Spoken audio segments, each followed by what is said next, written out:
go and pick up a form somewhere? Is that an online platform? Is it done in a specific hideous way, or you just have to go through the process? How is it done?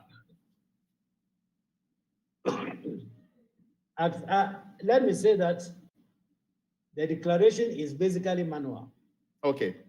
There are asset declaration forms, which people are, or public office holders are supposed to complete and submit to the Auditor-General.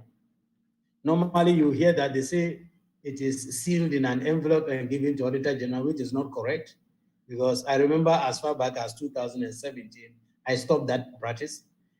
So you bring the completed form together with even an ID with your signature so that we can verify and be sure you are the one who authored the document. And it is only when we have verified that before it is taken from you and maybe sealed in your presence. So at least we see what has been written on the paper. But that is declaration of the paper, not the asset. What is missing in the Ghanaian situation is verifying the assets to be sure that it is in conformity with what has been declared. Now, before we go ahead, I mean, there are those who have the view that it's only the president, maybe the vice president, and let's say ministers who are supposed to do these declarations. I mean, you have hinted before that it goes deeper and far-reaching than that.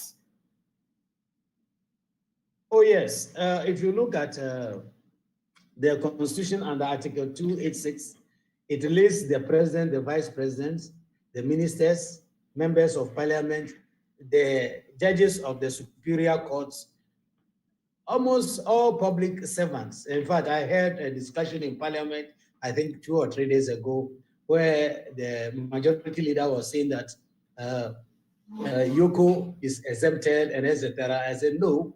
If you look at 550, yeah, the last provision is that any person in public office or public service whose remuneration is equal to that of a director in civil service.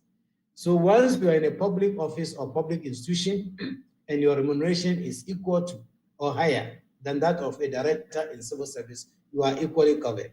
So they provide this in the written form and submit to the Office of the Auditor-General. But let me also add quickly that before leaving office, we have started the process of automating the declaration process, whereby we developed a software by which people could just go online and do the declaration, and then we receive it into our database.